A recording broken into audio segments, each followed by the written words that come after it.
Russia और Ukraine की जंग ने बहुत बड़ा धचका लगाया ग्लोबल एनर्जी मार्केट्स को। इस जंग की वजह से तेल, गैस और बिजली की कीमतों में काफी हद तक इजाफा हो गया है।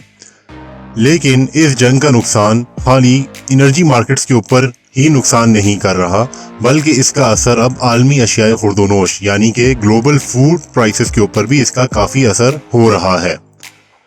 यूनाइटेड नेशंस ने मार्च के महीने में ही इस चीज की निशानदेही करते हुए खतरे की घंटी बजा दी थी और ये भी बताया था कि अशियाए खुर्दोनोश की कीमतों में 20% तक इजाफा हो सकता है। 20% इजाफे का मतलब है कि खाने पीने की जो बेसिक अशिया है उनके ऊपर इतना ज्यादा इजाफा होगा और इतनी महंगाई बढ़ जाएगी कि आम आदमी उसको लेने से कासिर हो जाएगा। कुछ इलाकों में ये महंगाई अभी से ही शुरू हो गई है और यूनाइटेड नेशंस के मुताबिक इस तरह की महंगाई से पहले कभी देखने में नहीं आई।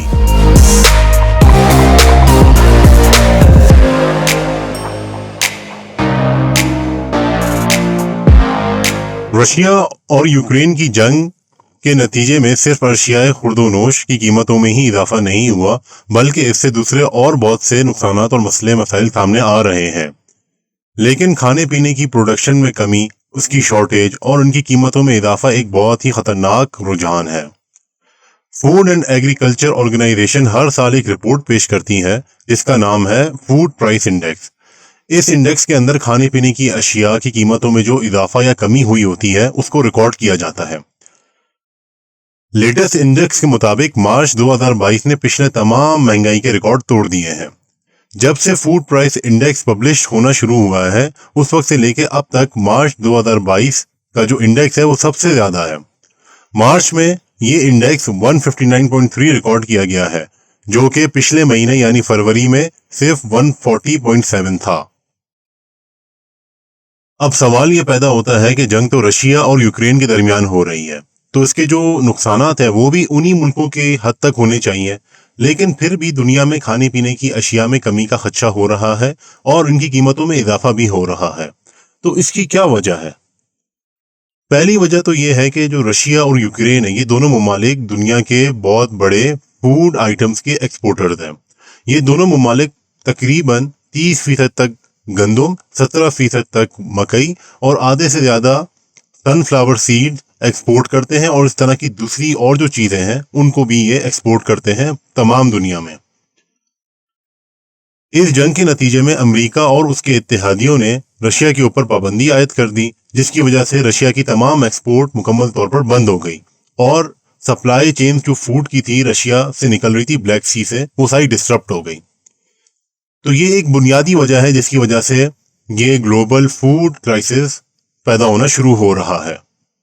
दूसरा ये कि यूक्रेन के अंदर जो किसान है उनको काफी मुश्किलात पेश आ रही है काश्तकारी करने में। वो अपनी जो फसलें उनको कल्टीवेट नहीं कर पा रहे प्रॉपर तरीके से, क्योंकि वो हालत जंग में है। तो इस वजह से उनकी फसलों की पैदावार में काफी हद तक कमी आ रही है।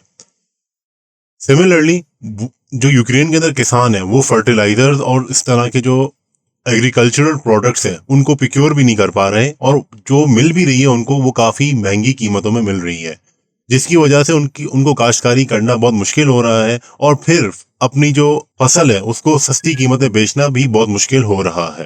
तो इस वजह से भी ये बहरान काफी हद तक पैदा हो रहा है और पूरे अक्रॉस दी ग्लोब इसको फील किया जा रहा है। तीसरी वजह ये है कि बहुत सारे ममालिक जो है वो प्रोटेक्शनिज्म की पॉलिसी अपना रहे हैं, यानी कि खाने पीने की जो ट्रेड हो रही है, जो खाने पीने की एक्सपोर्ट और इंपोर्ट और एक्सपोर्ट होता है उसके ऊपर प्रोटेक्शनिज्म की पॉलिसी लगा रहे हैं। अब प्रोटेक्शनिज्म की पॉलिसी का मतलब ये है कि वो अपनी एक्सपोर्ट्स जो है उनको बैन कर रहे हैं। वो नहीं चाह रहे कि जो उनके यहाँ फसल और जो खाने पीने की चीजें बन रही हैं वो दूसरे मुल्कों में जाए, क्योंकि उनको ये खतरा पेश आने लग गया है कि हो सकता है कि उनके अपनी जो लोग हैं उनके लिए वो खाने पीने की चीजें पूरी ना हो। तो उन्होंने बंदिशें लगा दी है ट्रेड के ऊपर और वो अपने किसानों के ऊपर रिस्ट्रिक्शन लगा रहे हैं कि वो कोई भी जो इजाफी गंदम है या इजाफी दूसरी इस तरह की खाने पीने की चीजें हैं वो दूसरे ममालिक एक्सपोर्ट नहीं कर सकते। जो अमीर तरीन ममालिक है यानी अमेरिका हो गया, ऑस्ट्रेलिया हो गया, न्यूजीलैंड हो गया, इनके ऊपर तो अफेक्ट आएगा लेकिन इतना ज्यादा अफेक्ट नहीं होगा ग्लोबल फूड प्राइसेस जो इंक्रीज होंगी। اس کی وجہ یہ ہے کہ ان کے پاس کم سے کم کھانے پینے کی چیزیں لوگوں کو دینے کے لیے ہوں گی. یہ امیر ملک ہے, یہ اپنے لیے امپورٹ کر سکتے ہیں یا خود بھی اپنے لیے انٹرنلی مینج کر سکتے ہیں.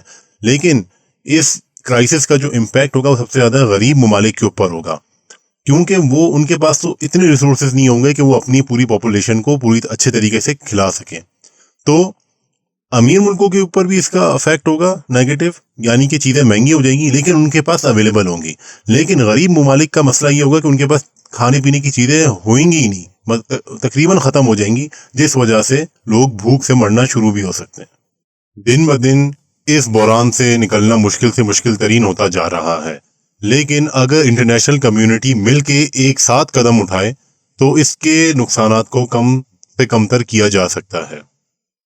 سب سے پہلا کام تو یہ ہو سکتا ہے کہ جتنی بھی ٹریڈ ریسٹرکشنز ہیں اکراس دی گلوب ان کو ختم کیا جائے, اور اسپیشلی جو کھانے پینے کی اشیاء کے اوپر لگائی گئی ہیں ان کو بالکل ہی سرے سے ختم کیا جائے. کیونکہ جب بھی کوئی عالمی بحران آتا ہے تو سب سے زیادہ نقصان ٹریڈ ریسٹرکشنز کا ہوتا ہے, اور اس کا نقصان تمام ممالک کو یکساں اٹھانا پڑتا ہے. سیکنڈلی, تمام ممالک کو پروٹیکشنزم کی پالیسی کو ترک کرنا پڑے گا. کچھ ممالک یعنی ہنگری, سربیا, انڈونیشیا اور ترکی وہ پروٹیکشنزم کی پالیسی کو اپنا رہے ہیں, یعنی کہ جو ان کے پاس اضافی کھانے پینے کی چیزیں ہیں وہ انہوں نے باہر دوسرے ممالک کو دینے سے منع کر دیا ہے. اس چیز کو ختم کرنا پڑے گا. فار انسٹنس, اگر انڈیا کے اندر گندم کی کمی ہوتی ہے یا پاکستان کے اندر گندم کی کمی ہوتی ہے اور کپاس کی اضافی پیداوار ہوتی ہے, تو دوسرے ممالک کو چاہیے کہ وہ اپنی اضافی گندم پاکستان کو ایکسپورٹ کر دیں اور پاکستان اپنی اضافی کپاس جو ہے دوسرے ممالک کو ایکسپورٹ کر دیں. تو اس سے یہ ہوگا دونوں ممالک کا میوچل فائدہ ہوگا, بجائے اس کے کہ جو اضافی گندم ہے وہ ترکی وغیرہ اپنے پاس رکھے اور جو اضافی کپاس ہے وہ پاکستان اپنے پاس رکھے. پاکستان کے اندر اگر اس چیز کی ڈیمانڈ ہی نہیں ہے تو اس کا فائدہ نہیں ہوگا. تو پروٹیکشنزم کی پالیسی کو بالکل ختم کرنا چاہیے. تیسرا یہ کہ جنگ تو رشیا اور یوکرین کے درمیان ہو رہی ہے, اور یہ ہے بھی دنیا کے میجر ایکسپورٹرز, لیکن یہ نہیں ہے کہ یہ اونلی ایکسپورٹرز ہیں, ان کے علاوہ بھی بہت سارے ایکسپورٹرز ہیں اور دوسری جگہوں پہ گندم اور اس طرح کی کھانے پینے کی چیزیں فصلیں ہیں وہ اگتی ہیں. تو انٹرنیشنل کمیونٹی کو چاہیے کہ وہ جو دوسری اور جگہیں ہیں ان کو آئیڈینٹیفائی کرے اور ان کے اوپر کام کرنا شروع کرے. ادھر کے جو لوکل کسان ہیں ان کو سبسڈی وغیرہ دیں اور ان کی فائنینشیل ہیلپ کرے اور ان کو ایگریکلچر انفراسٹرکچر بنا کے دیں. تو ادھر سے ہم اپنی کھانے پینے کی پروڈکشن, گلوبل فوڈ پروڈکشن کو ہم انکریز کر سکتے ہیں. فورتھلی, جو غریب ممالک ہے یعنی افریقن نیشنز اور ایشین نیشنز جس کے اندر پاکستان بھی آتا ہے, تو ادھر جو کسان طبقہ ہے ان کی ایگریکلچر پروڈکٹس میں ان کی ایکسیس ہو اور ان کو جو ہے فرٹیلائزرز کم قیمتوں میں اور اس طرح کے جتنے بھی ایگریکلچر پروڈکٹس ہیں ان کو سبسڈائز ریٹ کے اوپر دیے جائے حکومت کی طرف سے اور انٹرنیشنل کمیونٹی کی طرف سے. اس طرح سے وہ اپنے اپنے ممالک میں پروڈکشن انکریز کر کے ان کی جو فوڈ ریکوائرمنٹس ہیں ان کو وہ پورا کر سکیں گے. آخر میں جو انٹرنیشنل فوڈ کرائسس ہے وہ کسی ایک ملک کے اوپر نہیں آیا ہوا, بلکہ یہ پوری دنیا کے تمام ممالک کو مختلف طریقوں سے نقصان پہنچا رہا ہے. اس کے لیے ضروری ہے کہ تمام ممالک ایک ساتھ مل کے ایک اپروچ اپنائیں اور اس اپروچ کے تھرو اس کے نقصانات کو کم کرنے کی کوشش کریں. اس کے لیے ایک فوڈ سپلائی چین مینجمنٹ اور انفارمیشن شیئرنگ سسٹم بنانا چاہیے تاکہ تمام ممالک کو ایک دوسرے کے بارے میں پتہ ہو کہ کس کے پاس کتنی پروڈکشن ہے اور کتنی شارٹیج ہو رہی ہے کسی کھانے کی اسپیسیفک اشیاء کے بارے میں.